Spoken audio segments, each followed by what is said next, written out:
PMS, pregnancy, menopause. Each stage of womanhood has its unique challenges. That's why Highlands Naturals' new women's multivitamins are formulated with daily essential nutrients, plus targeted support for your life stage. PMS, Highlands has a multi for that. Pregnant and having morning sickness? That too. In the throes of menopause, we've got you covered. No matter what phase of life you're in, Highlands Naturals is here for it. Find your multi on Amazon or at highlands.com. Good morning. How are you doing? I'm good. How are you? Excellent. Thank you for Good. joining me. Kind of early probably for you, I would think. You're in Nashville right now? Actually, I am in Austin because my sister is graduating college today. Oh my gosh, I'm sorry. Can you hear these text tones coming through? I'm not hearing anything at the moment. Sorry, my mom was texting me. Yeah, I'm in Austin, Texas for my sister's graduation. She's graduating college, so that's exciting. And we're leaving here at like 10:30 and 9 now. So. Oh, that's awesome. So what is she graduating in? Communications at the University of Texas. Yes, I have known a few who've come out of there. One of my best friends went there, and he's a big executive at Fox News in Washington. So there's always, wow. Yeah. Graduated a lot of good people out of there. Austin is really cool. So yeah, Austin is amazing.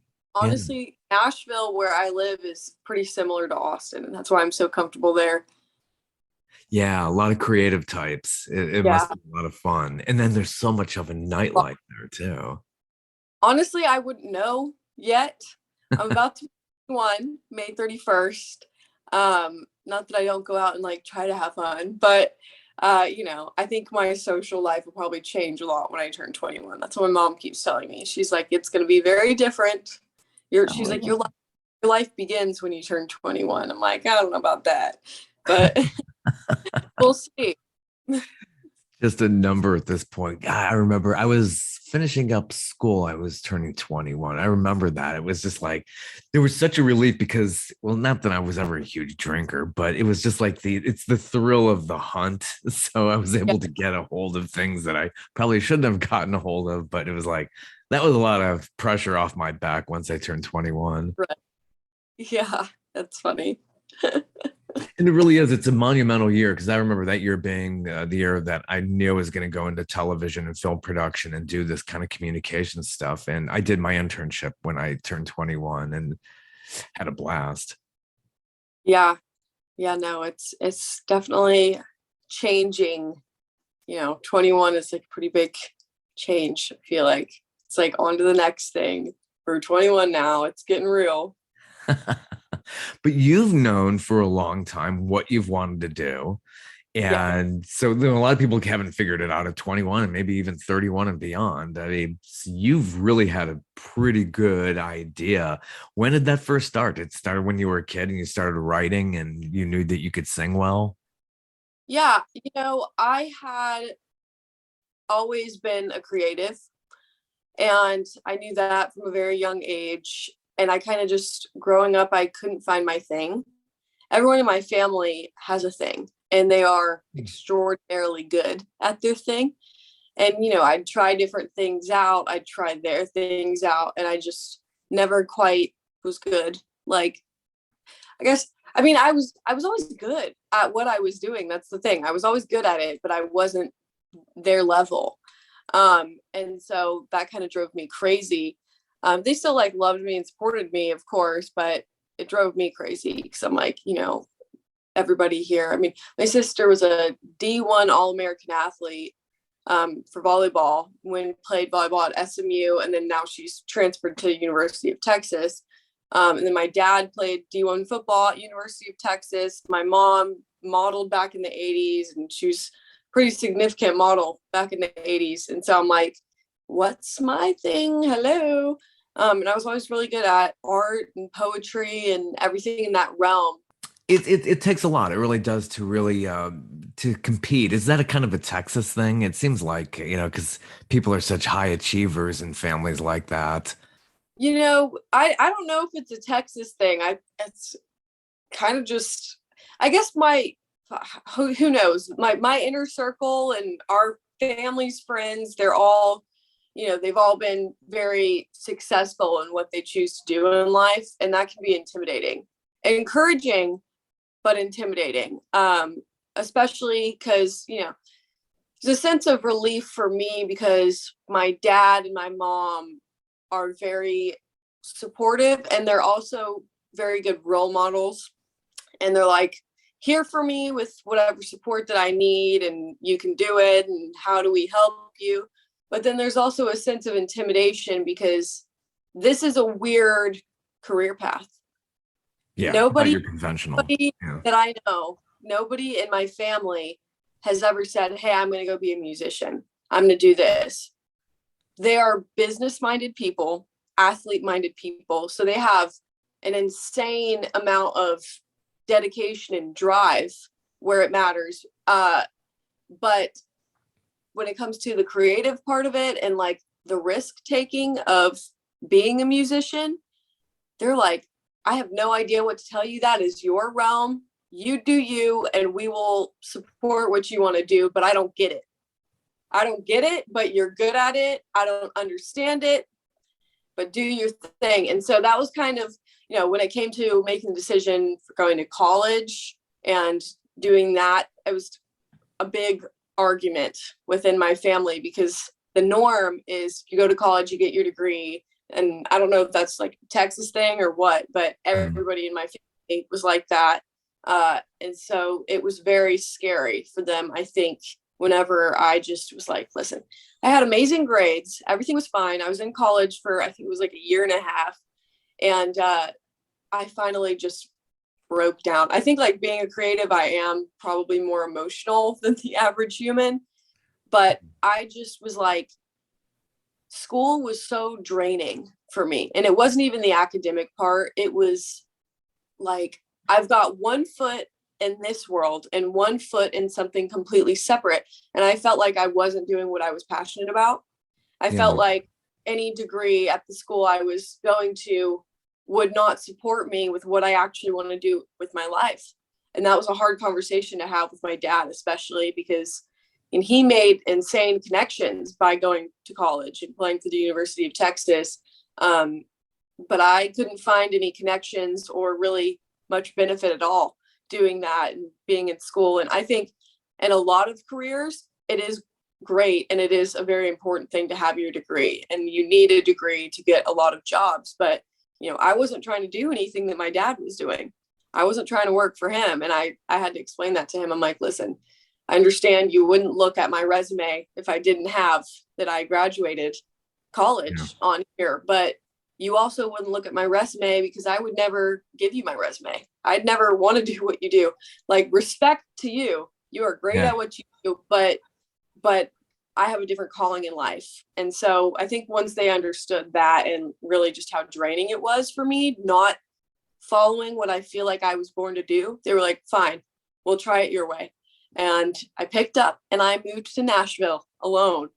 And I've been happy ever since and doing this ever since. And it's going very well. And I feel a lot better. Yeah. Yeah. I mean, like with this kind of stuff, though, the School of Hard Knocks is the best thing. And, getting the real world experience when you're talking about working in TV, film, and music and radio and all of that stuff. So you got to actually just do it. And the classroom is really mostly theory. And unless you have practical classes, but it's mainly just theory, which like this is the kind of business though, it's hands-on. And no matter what you're doing, if you're the performer up front there on the stage doing the singing, the dancing, the performing, or you're the producer, you got to get there and just do it. The mixing engineer, you got to just get your hands on it. And that's rough to try to explain that to family that's so into their schools. They're really into their schools in Texas too, just like they are here in Georgia. It's like, hey, you're going to A&M, you're going to UT. It's like it's like so huge. And I know that's like an identity there. Yeah, I mean, and fair enough for my parents too, because I think they saw me try out so many different things growing up. I mean, I did everything because I didn't have my thing. Like they had their thing. My sister, she was always just stellar at volleyball. That was her thing. Boom, done. Went to clubs to do that. And, killed it. My dad, his football, his work, my mom modeling and like being an amazing mom, extraordinary mom, and working on top of that. And I just was trying out any and everything until I had my thing. So I think it was probably hard for them to take that seriously, because I'm like, no, you don't understand. Here's what I want to do. I want to stop going to school. I want to quite literally uproot my life and move away and pursue this. And, you know, Austin is actually like the music capital of the world, apparently. And like, there's amazing opportunity for music here. But Nashville, I kind of looked at it as, you know, when all your friends decide it's time to grow up and go to college, and they go out of the state and they all go to college. I never had that. I never did that. And so I've always been kind of like a late bloomer. But this was my moving away and like growing up essentially. And I knew that if I were to stay in Austin, which would have honestly worked when it came to like the music part of it, it would have worked. But I knew I was going to use my family as a safety net. And so I was just like, I have to just force myself to do this, because if I don't, like, if I have them as that big of a resource, yes, it's nice and it's a great blessing to have that, but I knew I was going to abuse it and I needed to grow up. And so that's what I did. And I moved, and yeah, it's been great. Yeah. So growing up there while going to school as a very young person, you started getting into writing poetry. Yeah. Who inspired you getting into poetry? Honestly, I can't tell you. I don't know if there was one specific person when it came to the poetry. That was just always I guess just being in English class, that was always my best subject. And I would just write, and my poems were always really good. And I always got amazing grades when it came to that. And so I kind of just was like, oh, I heard about something my teacher told me. And apparently you can write a poem and go and sell it and make money. And so here I am as like a 12-year-old child, and I'm like trying to sell my poems on the internet, and it worked. I was like, wait a minute, this is something that I could do. And I've always been interested in singing my entire life, but, you know, I never really thought, I mean, where do you start?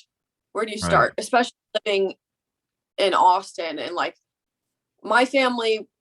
And of course, I was like one of those kids that wanted to be a Disney child.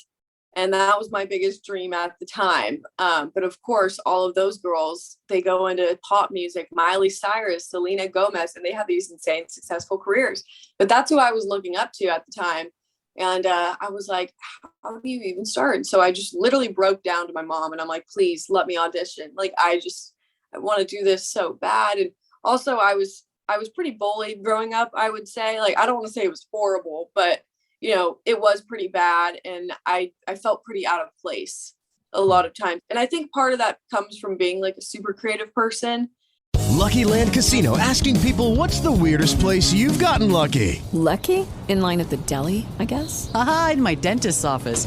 More than once, actually. Do I have to say? Yes, you do. In the car before my kids' PTA meeting. Really? Yes. Excuse me, what's the weirdest place you've gotten lucky? I never win and tell. Well, there you have it. You can get lucky anywhere, playing at LuckyLandSlots.com. Play for free right now. Are you feeling lucky? No purchase necessary. Void where prohibited by law. 18+. Terms and conditions apply. See website for details. With the Lucky Land Slots, you can get lucky just about anywhere. This is your captain speaking. We've got clear runway and the weather's fine, but we're just going to circle up here a while and get lucky. No, nothing like that. It's just these cash prizes add up quick. So I suggest you sit back, keep your tray table upright, and start getting lucky. Play for free at LuckyLandSlots.com. Are you feeling lucky? No purchase necessary. Void where prohibited by law. 18+ terms and conditions apply. See website for details. And people knew that, and I think they thought I was a little weird. And I get it. I definitely was a little weird looking back on it, but, you know, I don't think anybody deserves to be made fun of. But that was just, it really sent me into this, like, I want to do this. I want to be successful. And I want to show all these like little kids that, you know, it's okay to be weird and different. And sometimes it'll even work in your favor. you know, but that didn't happen. That didn't happen until later, because my mom was like, listen, sweetheart, I get this is what you want to do. Nobody was taking me seriously because they heard me screaming downstairs, singing in my room. And they're like, hey, Sydney, can you please shut up? It's annoying, right? I get it. But she's like, honey, these kids that do this, like, yeah, you'd be a great candidate for it, honey. But these kids, but their families quite literally uproot their lives and move to LA so that their children could be these, you know, child stars. And I was like, can we do that? And they're like, hell no, respectfully. But, you know, that kind of, I was talking about this in another interview the other day. I heard this Selena Gomez song come on the radio Christmas morning, and I was listening to it, and I loved the song so much. It was my first time hearing that song, but I thought it was so catchy and clever, well written, and just good, that I actually got jealous. I got jealous after I heard this song because I was like, I wish I wrote that. I was like, damn it, why didn't I write that? And every time I would hear an amazing song, it would kind of piss me off because I was like, I could have done that. I could have written that because I'm looking at all these poems I'm writing. I mean, and it's no hit song at the age of 12 years old, but I was pretty clever and nobody knew. And so, you know, once I grew up and actually started showing, I guess, my family, they realized I was, you know, oh, like she's actually kind of good. And, you know, now growing up, I'm way more polished when it comes to my songwriting. But I kind of hit a point where I realized, oh, like other people are interested in music. We had some family friends that were in the country music world, and they really mentored me. And they believed in me, and they were like, this girl has a great voice. Let's do something with it. So that's kind of the point where I started putting my my poems to music and making songs. And I was, you know, I loved it. It was like the most satisfying feeling ever when you like come up with something and then you put a chord progression to it and a melody and it just clicks. And it's that I'm really proud of. And it's always like the biggest serotonin release for me when that happens. So do you play any instruments? Did you teach yourself anything, piano, guitar, or you just hear melodies and you kind of write on your voice? I do. I play piano and guitar and a little bit of ukulele. I haven't touched a ukulele in a very long time, but self-taught. This is how I've always been. I decided that's something I wanted to do. And I'm also just like, I'm too stubborn to have lessons. I've always tried doing lessons and everything that I like wanted to do growing up, and I'd always end up quitting. And so I think I kind of assumed if we get a teacher, I'm going to quit this too. And that scared me because I'm like, if I don't have this, then what am I going to do with, you know, like, what's my thing? And so I just never got a teacher, and I decided to do it on my own. Nowadays with YouTube, you can teach yourself anything. And I learned that very quickly. And so that's what I did. I got on YouTube, begged my dad to get me a guitar for Christmas, and he did. And I just started teaching myself. And that's what I did with guitar, and that's what I did with piano. And yeah, I mean, it works. It's fascinating how people can do that, though. Yeah. My first year of college, that is also what I did to teach myself math, or like any of my classes that I didn't understand. I'd be like, oh, how do I do this skill in statistics? And I'd just Google it and click a video and watch somebody else do it and replicate it. And that's how I learned. So I think I've always been very self-taught with everything, and that's the easiest for me, because if I don't understand a concept, I just rewind as many times as I want. So it works. That's a real gift, though, when you're able to like hear things on the radio, whatever, you're playing music, and then you're able to replicate that yourself just by sitting there teaching yourself and playing around on piano or guitar. It's fascinating. I'm also like highly ADHD, so I think that's part of the reason why it's hard for me to learn. And I feel like I also get stressed out if somebody is trying to teach me a concept, because as hard as I try to focus and listen and get it, like I will be full focus mode and I still won't get something. And it's not that I am stupid and don't understand it. It's just, I literally cannot help it. And then I piss people off because they're like, are you listening? Why aren't you getting this? And I'm like, yeah, no, I'm listening. And I'll pick it up in 2 seconds. If I am in my room watching a video, I'll get it the first time because who knows? But that's just how I am. But so, yeah, I mean, music has always been an outlet for me. I mean, it's therapeutic. It's my time to get my emotions out, and brings a whole nother factor to it whenever you start releasing music, because I mean, now it's different than like having stage fright and doing a live performance, because this is something permanent on the internet forever and on social media for everybody to see and hear. And this is my baby. These are my words. These words are the story of my life. And you have to be very vulnerable and also okay with being judged. And it's like a new level of self acceptance that you have to reach in order to old enough to go and put that on social media. I mean, it's embarrassing at times, but as a musician, you can't give a shit. You just yeah, it's so true. I mean, you got to develop that thick skin, and look, everybody's got to have some kind of an ego. Do you feel like you play kind of a character? I mean, these videos are awesome. I don't know, I'm sure who you're getting to direct these videos that are on YouTube and are all over the place, but are you taking on like that stage character persona, and you feel like you're about ready to go up on stage, or you're getting that next shot in the video that you're kind of getting into character? Yeah, absolutely. I don't know if it would be like a whole nother character, but it is definitely an alter ego. I kind of step into this bubble when I'm doing a performance. And so those music videos, I look at that as a performance. I pretend that there's tons of people in an audience watching me do my thing. And you've got two options.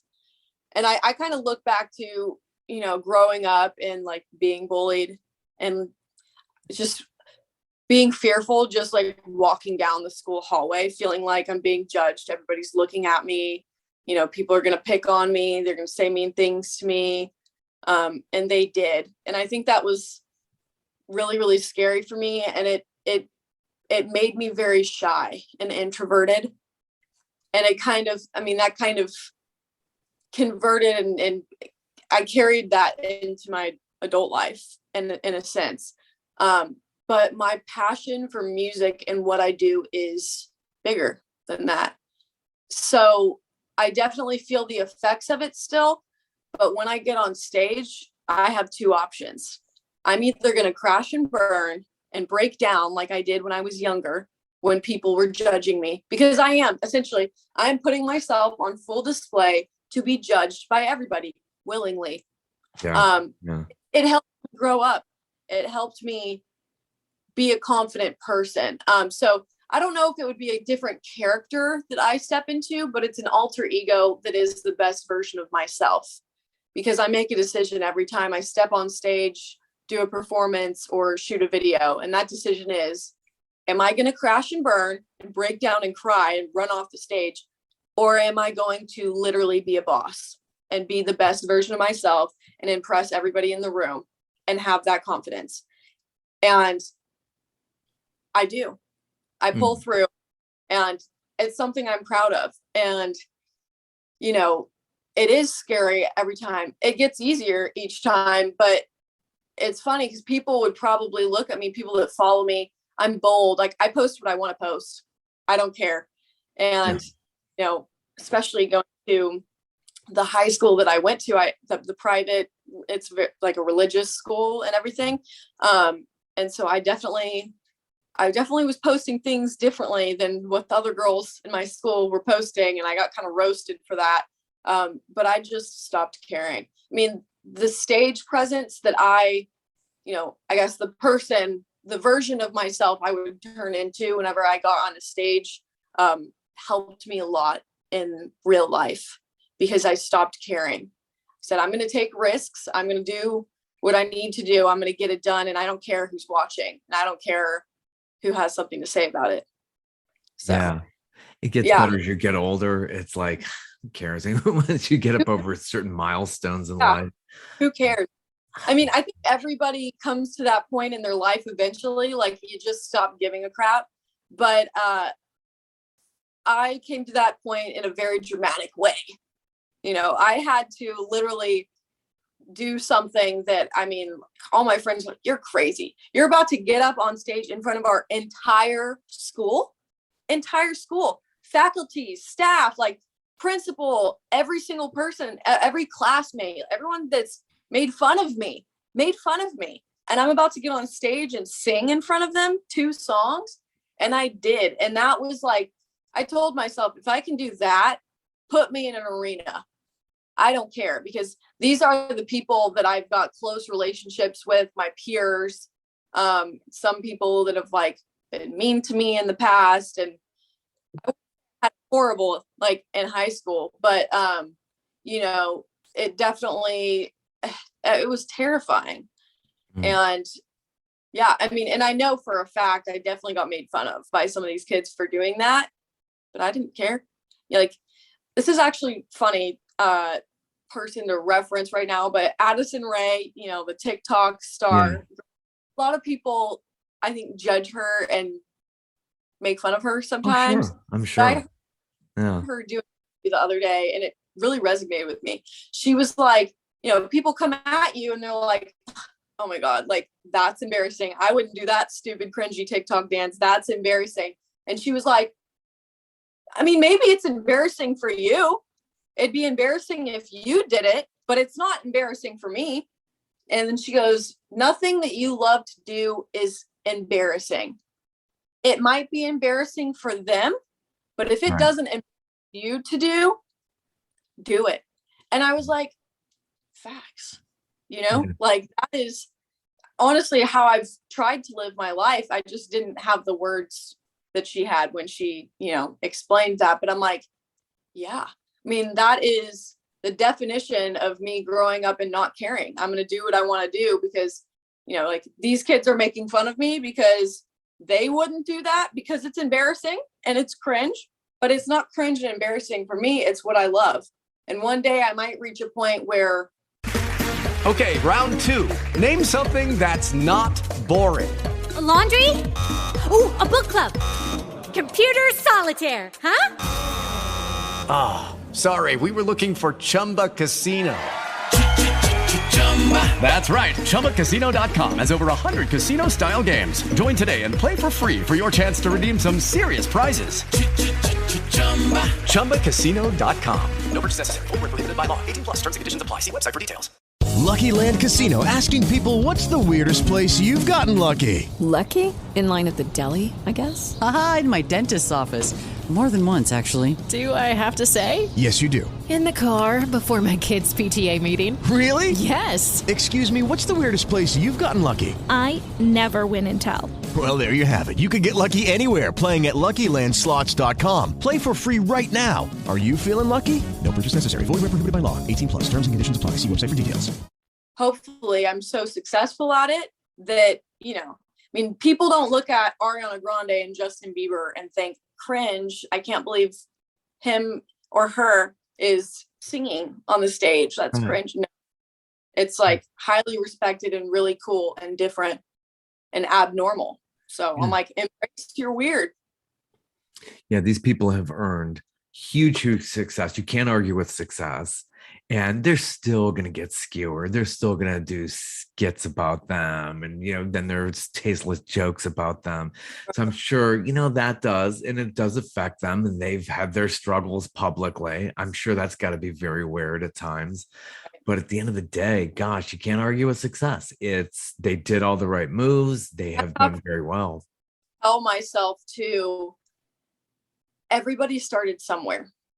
Yeah. I had some musician friends in LA, I still have them, but I just haven't talked to them in a while. But they are very successful and they're in a very successful band now, highly respected, and I respect the crap out of them. I just think they're so talented. But they started off on one of those TV shows. I want to say it was like maybe The Voice. I can't remember, but it was a show like that. And they were singing like One Direction style teeny bopper, like just complete opposite of what they're doing now. Like they can't even, they glue a ton. I can't even watch that video of myself because it makes them just cringe and it is embarrassing as hell. And I get it because I've been there and I'm kind of currently going through that, just looking like where they started, which everybody and their brother would have said, that's really good. That's really good for a 15, 16-year-old, right, at the time. But now they're 25 and up and they are killing the game. And they are just, I mean, they've got this alternative, I mean, this genre of music. They're kind of all over the place. They're good at everything. But the growth that they've had, you know, it makes it embarrassing as the artist to go back and look at what they were. But I'm like, you know what? Like, you shouldn't be embarrassed. I get why you are, because I'm a musician too. And I had 7 songs out at one point that are now long gone. I'm sure you could still find them somewhere if you search deeply in the internet, but I deleted them because it is not who I am anymore. And it makes me cringe. And my new stuff is just so much better, but I have to forgive myself for it because everybody starts somewhere. Everybody starts somewhere. And it's intimidating and inspiring seeing where they are now versus, you know, where they came from, because I'm like, dang, I mean, they're 25 now, 25 to 28. That's the age range there. But I am 20 years old. And so I have to tell myself, you know, if this is what I'm doing now, look at where they are. I mean, that's scary. And it seems like it's very far away from me. But, you know, if I've got the motivation to take that same journey, then this is what I could be. So it's really cool being able to see that all play out. So is your demo called Nothing, that was at 17, is that out there in the ether? Is that part of that catalog that's like not like that anymore? That 7-song album that I released, yeah, long gone. But you know, what happened with Nothing and all of those other songs, a lot of them were written by I mean, lyrically so solid, so good. A lot of them were written by Drew Womack, who's a highly respected songwriter. And he's written hits, right? And a lot of them were written by me. And so between the both of us collaborating, we wrote some amazing songs. I can't deny that those songs were very, very well written. But when it came to the recording of it, my end, yeah, I was 16 years old. And, you know, I hate them. I hate them. But I love how they were written. So I think writing has always been my strong suit. And having Drew there as a mentor and seeing what he does and what he writes, I was kind of like, dang, I wish he would have wanted to work with me. Like, I wouldn't be where I would be now if I didn't meet Drew, but he's kind of like an end goal person. Like, you want to work with him once you know what you're doing, because he's highly respected and he's great. But, you know, I think I kind of fumbled it because I was 16. But he wanted to work with me and he wanted to help me take that journey because he saw the potential. He's like, well, I'm not going to pass this little girl up because she's not there yet. But, you know, maybe she'll get there and she needs to start somewhere. So he was my, where do I start? Which is amazing to have him as that person for me because he is so amazingly talented. So, you know, who knows, maybe one day we take those songs and rework them. Because the lyrics are great, but when it came to everything else about it, I mean, it was country. Which country is fine, but it wasn't me at all. And I didn't really know what I was doing. I didn't really know how to work with my producer to collaborate in order to come up with a sound we both like. I think I was just young and I'm like, I don't know what to do with it. You do what you need to do. And I'm here to sing songs. Which nowadays, when you're an artist, you've got to put everything into that. And you have to be so solid, so happy with the product that you're proud of releasing it. And I think I kind of was I had my hands tied a bit because my dad, he was funding all of this recording. So here he is. I mean, all of us are completely unexperienced in this area. And I say that because they especially have learned a lot when it comes to the music business. Just having them support me, they've seen it. But here my dad is paying all this money for studio time and people to come in to record with me, this and that. And then we get the song back and I don't like it and I don't want to release it. Nope, you're still releasing it. I don't care if you like it or not. So that's kind of how it was. And I didn't even want to like vocalize to my family that, you know, I'm not sold on this song. It had nothing to do with Drew. He was amazing. It had everything to do with me and not like, I guess, knowing what to do when you're having like an issue or when you hear something wrong. See, nowadays, if I ran into an issue where I didn't like how the song was produced or something, or how the sound came out, I'd re-record that until we got it right. Yeah, but become a perfectionist. I didn't know that at the time. And like, you kind of just screw around on a program when you're producing it until the sound clicks, until you have that serotonin release where you're like, that's it. We did it. Didn't have that at that age. And so we ended up just releasing them. So, you know, once I moved to Nashville and started taking this seriously and developed the relationships I have with all these amazing people I work with, we're wiping that from the internet. And that's what we did. So I'm sure it's out there somewhere. Like, I saw this like edit of myself, like my TikTok videos on YouTube. And this person had taken one of my songs, or one of my old songs, and like put it behind this picture collage of me. So that's on YouTube somewhere, but I'm like, ooh, dang it. It's fun. Once it's out there, yeah. Yeah. That's true. So your big single, Insane, is that your latest with Keith Thomas produced, who's worked with huge names, Chris Brown and people like that. That's got to be doing really well. Yeah, no, Keith is amazing. I'm so lucky to be working with him. He's the best. And he's like my Nashville dad too. Cause you know, him and his wife, they just open their house up to me and it's great because they've got a studio there and I just go over and we just collaborate when we're feeling inspired. And he's a producer I feel like I can communicate with. If I don't like the sound and I hate it, Keith, I'm sorry, has nothing to do with you, but I hate this. And vice versa. Sydney, your melody sucks. I'm gonna be honest with you. And here's the thing, we trust each other's judgment. It doesn't hurt our feelings. You get straight to the point because you're comfortable with somebody. It's like I'm talking to my family. If I was walking out of the house in an outfit that was horrendous or too revealing or whatever, and not a good idea, I would expect my mom to say, honey, go change. Right? Kind of like that. But yeah, no, he's great. Yeah. My next song, I put that together with him, as well as a couple other people, and it's in the works right now. It's going to be my next single that I release called Insane. Okay. So we haven't, that's just really amazing. What's doing really well is Medicine. That's, now that video has some kind of religious connotations and themes in there. Is that all your idea? It was. And like, that was kind of like something I knew it was going to be a bit controversial in a sense. I definitely got a couple comments on it. I am Christian. And the song itself, the lyrics, it's a bit like, I want to say like mysterious and like alluring in a way.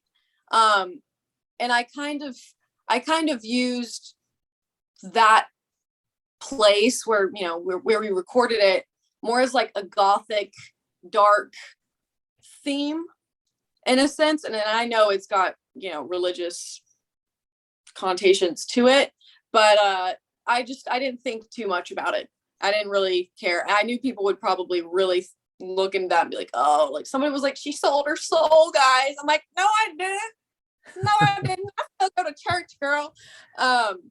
But you know, I did it anyways because I loved this scene. I mean, when you're looking at different places to record and do photo shoots and yada yada, there's actually a website you can go on and people rent out these different places that are dedicated to music videos and photo shoots. It's a whole like website, and that's where I found it. It was on, and I was like, this is the coolest setup ever. It's gonna be like smoky and cool. So I wasn't trying to like, I don't know. I think I grew up with the story of Adam and Eve and hearing all about that and like the snake and yada yada. And it was more of like a character, not saying that I would like relate to it, but the draw, I guess, and like the draw of the temptation and the lyrics, it kind of reminded me of that. So I really didn't think that deep into it and say, I'm going to make a, an analogy there. That's not really what I was trying to do. But after I recorded it, I can see why it would be taken that way. I really just liked the aesthetic of it. And I thought it was like really cool. And the thing where I was like, we're not doing that is there were Bibles in this little church thing.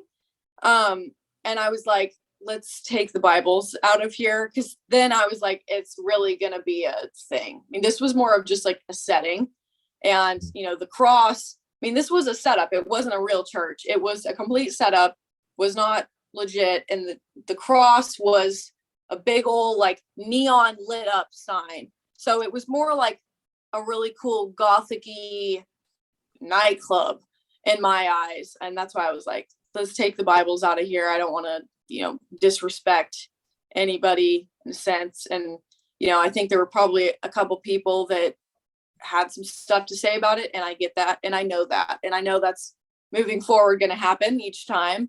But I feel okay with it because I'm explaining myself and also I'm religious as well. So when this is like disrespectful to my religion, I'm like, I'm in that religion.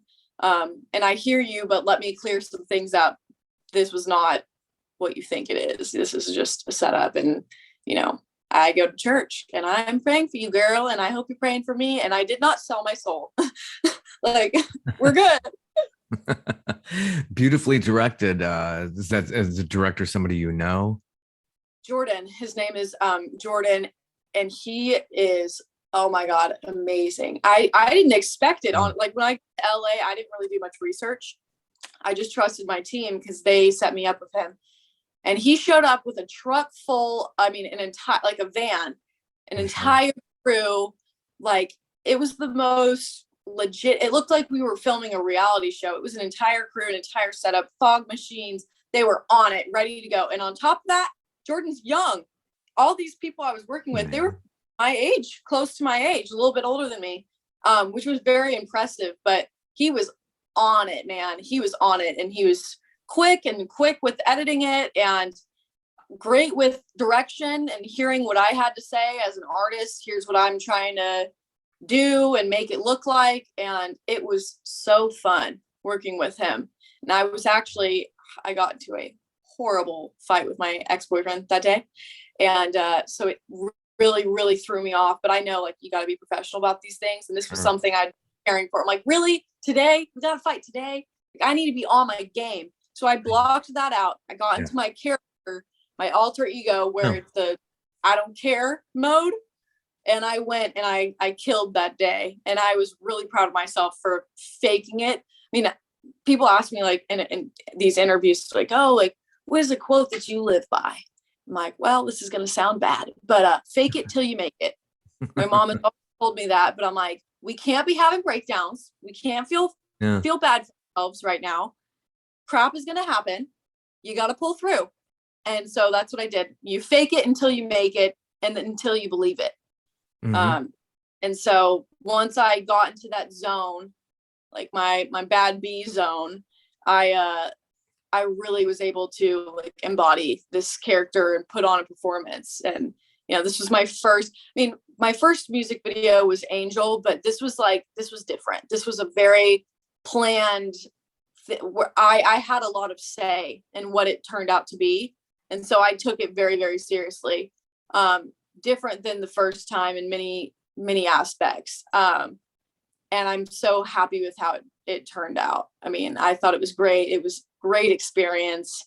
And moving forward, I'm like, obviously I've got a team of people that kind of decide what happens in the end, but I'm like, can we shoot the next video with Jordan? Please, let's go to LA. Let's do it. I mean, because it was just, I was so comfortable, and it helped also, I would have been able to pull through if it were, older directors. That's fine. Like, you got to work with who you're working with, but it definitely helped relating to them that they were closer in my age, because I was like, hey, like I can talk. I can talk, actually talk around these kids instead of having to feel like, obviously respect your elders, but I was just, hey bro, what's up? How you doing, man? Like, let's do this thing. And if they had any complaints, I'd do it. If they had any complaints, they'd do it. Like, it's kind of an industry where you can't get your feelings hurt. You say what you got to say, and you got to do what you got to do. Yeah, but show goes on. Show is always goes on, no matter what's going on in that personal life. It's like, yeah, you have to just keep that in its own compartments. And absolutely. Yeah, totally. Angel's a really nice video. Seems like you have some acting chops there too. Who's the young actor who is playing opposite? His name is Connor Saley. Great guy, good friend of mine. And how did I find him? Oh, I remember. I was so thirsty. Literally, my mom, she sent me his Instagram. Sydney, like, this guy lives in Austin. I'm like, oh, he looks familiar, but he's like really cute, so I'm gonna follow him. And that's what I did. And then I slid into his DMs, and we kind of started talking, like just friends. And we were like planning on hanging out. Never really did. And then I did my research on him, and I realized, oh, here's why he has the following that he has. He was on The Bachelorette, and The Bachelor in Paradise. So he was one of those guys, and he was like the hot 6'6" successful cute guy on the on Hannah Brown's season. And so of course I'm sitting here binging that season, and now I'm like, I've scared myself into not hanging out with him, because now I'm like intimidated. I'm like, oh, okay, which, you can't be like that. But, in a sense of like hanging out with this guy, I was like, oh, like, that's so scary. He's like a reality star. It was just very intimidating. He was more than like just a cute boy. And he took the success he got from that show and he made it into businesses. I mean, it was intimidating for me it must have been 18, 19. I think I was 19 at the time. When we were actually talking about hanging out, I was 19 and he was 25, which that part doesn't scare me, but just the amount of success that he has, and him, I'm like, he's going to look at me and think I'm a child, like, but, so I kind of scared myself out of hanging out with him. And then when this music video concept came around, we were like, who is the hottest guy that we can think of? It's also tall enough, because I'm 5'10" and I put on a pair of heels and I'm 6'3". Yeah, you need somebody taller. Like, somebody just ridiculously tall, and good with direction, and maybe they can act a little bit, and that would just work. And he just completely fit this character and fit this part. And of course, we kind of roughed him up a little bit, gave him some like wife beaters, leather jackets, and some guy liner, because I'm like, I'm gonna make this man into my type. Let's go. And that's what I did.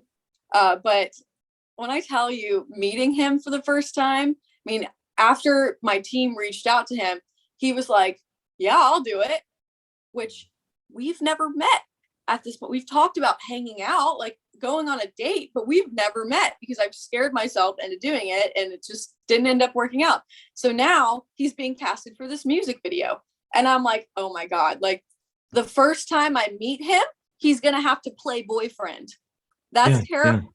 Oh my God. This is my first experience with like acting, but he's been down this path many times. So he was like, yeah, I'll do it. Like, cute girl, let's go. I want to be in a music video. And so I figured, like, just to get any tension, I mean, it's not just playing boyfriend. It's playing boyfriend in front of my mother, in front of my father, and everybody else that's on set. I mean, my dad is watching this go down. It's awkward as hell. But you got to do what you got to do, right? But I figured, hey, we should probably meet once before this, just one-on-one, just him and I, to get any of like awkwardness, tension out of the way. So we went to dinner, and it was great. And I was like, oh, dang it, like I kind of like him. Yeah, we went to dinner. It was great. We got any awkwardness talking out of the way. We've got friends in common. And so that made me feel a lot better. And then he showed up for the second time for this music video, and it was easy. Then at the end, and I told the director going into this, I'm like, listen, I know we're gonna have to be very flirty throughout the entire thing, but like, there's just no way I'm kissing this man on camera. There's just no way. Right? I already like kind of had a crush on him that I wasn't going to do anything with. I'm like probably never going to talk to this man. Right. But at the end of the day, I think the director, like, of course, at first it was like a bit awkward because we're immediately having to like be touchy and hold hands and all that jazz. But once we got that out of the way, like we were completely comfortable with each other by the end of the day. We were playing boyfriend, girlfriend all day. It felt very natural. The chemistry was there. And now we were working with something, right? And I think the director saw that and he saw how comfortable we were with each other. And he pulled me aside. He's like, Sydney, I know you said you wouldn't, but I really think this video needs a kiss. And I was like, oh, don't do this, bro. And I was like, I'll think about it. And Connor, he said this in front of Connor after that. Connor goes, yeah, I'm down. Why not? And I was like, oh God. I'm like, now I'm like, my 18, 19-year-old is coming out because I'm like,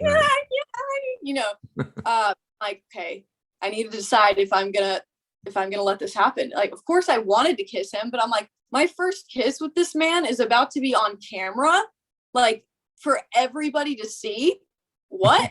And so I told him, we were kind of joking about it at that point. I was like, listen, Connor, whatever, like, we'll see. And so, do you know that game with like the hoop that's the metal hoop that's on a string and you swing it and you try and get it on the hook? Oh yeah. Well, so we have one at the house. So we were taking a break and we were outside playing that game, trying to get the hoop on the hook. And Connor, it was his turn. I'm very, very good at this game. So I was like killing it each time. He'd like never played this game or wasn't good at it or something, but he had it. It's his turn. And he goes, okay, Sydney, how about this? I go, what? He goes, if I get this on my first try, which is like, you don't do that. You don't. But he goes, if I get this on my first try, you kiss me. You let it happen on this video for your music video. We get to kiss if I get it on my first try. And I go, sure. Because I'm like, it's not going to happen. Yeah. He hooks it on his first try. And so I'm like, oh, we're crying, laughing. So I cannot believe he actually just got this. So sure enough, we go inside. My family leaves the room. And it happens. I walk over to the piano and we kiss. And oh my God, like my heart was pounding, beating. Because it was different than like a first, terrifying. But it worked out. Yeah, that's awesome. That's awesome. Well, it sounds like you need to get going. You got to get to a graduation here, and which I'm sure is probably not too far away from where you're at right now. Yes, sir. Absolutely. Well, you have a good one, and Medicine is out there on YouTube. Where else can we find you? You got your own website. This is a beautiful website, by the way. Thank you so much. Sydney Palmieri on everything, all my socials, SYDNEY PALMIERI. You can look me up as Sid on Spotify, Apple Music, every streaming service. But yeah, Angel and my new song, Medicine, check it out. My newest song, Insane. That sounds fantastic. Cool. Best of luck, and I hope you really keep enjoying Nashville. What a great creative arts community it is there. You have really good people there supporting you. Yes, sir. Well, thank you so much. It was great talking to you. Take care. Have a good one. Bye. Hello, Saver.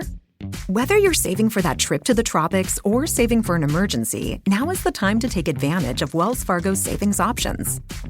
Wells Fargo offers savings accounts that can help you save towards your goals. So, what are you saving for? Visit a Wells Fargo branch or wellsfargo.com/save to open a savings account today. Wells Fargo Bank, N.A., member FDIC.